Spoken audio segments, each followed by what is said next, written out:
morning, Lods. Yan mo, no? Sana hindi ganun kainit. Try natin sumali tayo mga isip. Let's go. Dito na tayo, Lods. 8:53. Welcome to Nasugbu. Yung tayo. Wait lang. It's natin at the first cablo. First stop natin. Tayo sa Nasugbu. Time check. 9:48. Kaya muna tayo dito. Oops. Nakakain lang natin. 10:08. Tayo sa Nasugbu.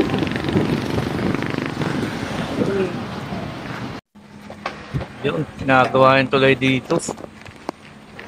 Lods, bago to mag-Canyon Cove, may ginagawang tulay dito kaya iingat Lapit tayo. sa tayo sa Canyon Cove.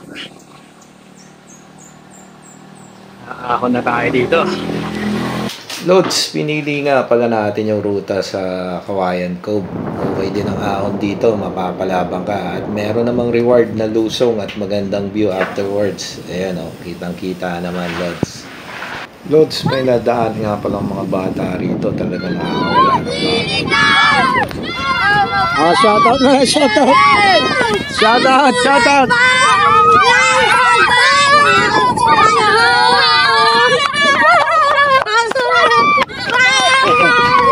Wala kayong pasok? Wala kayong pasok? Ah.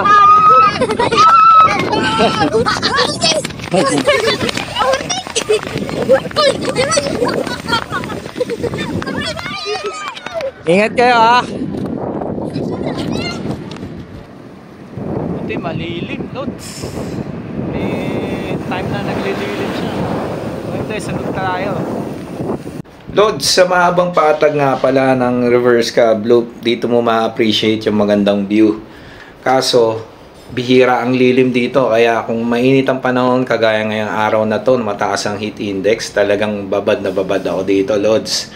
Pero kagandahan, may headwind. Kaso, napakalakas ng headwind na yun, Lods. Kaya medyo may dagdag drag at laspag ito, Lods. Dahil patag naman, Lods, sinubukan natin mag-interval para hindi tayo mababad sa init. Kaso talagang napakalakas ng headwind. Ito, tinutuhog na natin yung malakas na hangin. Dapat pala, Lods, gamit ko yung best cam ko para maka-aero pa tayo at matuhog natin yung hangin. Lalo pa tayong makaka-accelerate at mapapabilis yung padjak natin, Lods. Share ko lang, Lods, pag long ride kasi madalas nagbabaon tayo ng mabubunot kapag laspagan na, lalo sa mahaba-habang ruta.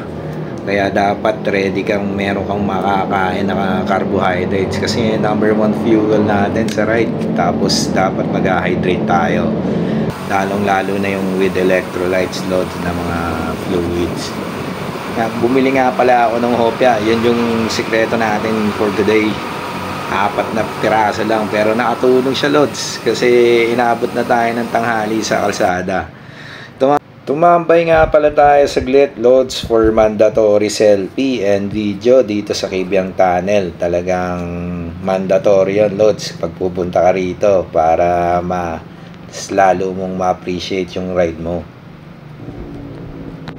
Hindi na rin tayo nagtagal, Lods. Nag-ride out na rin tayo kasi iwas tayo sa matinding babad sa init. Lods, alauna na.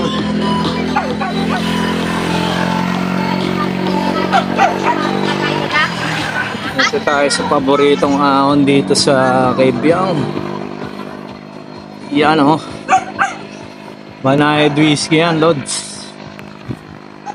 Banayad.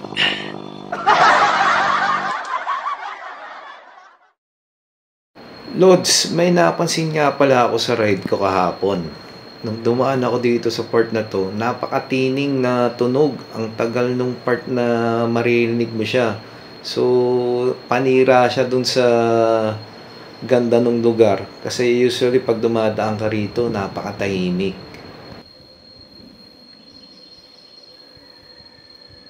Tahimik, Lods.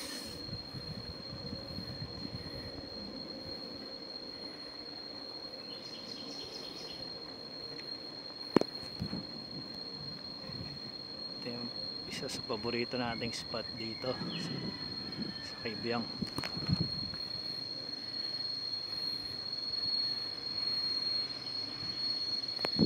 Nakakabingi ang katahimikan dito, Lods.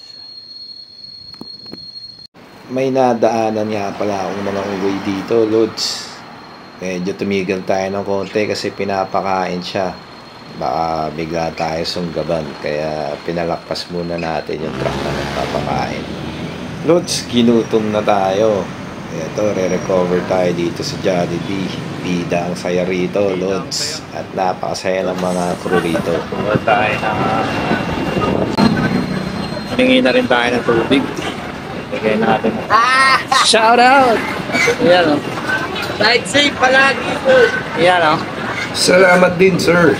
Sobrang na-appreciate natin. Good service nga pala ang Jollibee Naik. At nakauwi na tayo ng 4 PM, Lods. Napakainit ng ride na to pero napakasaya naman.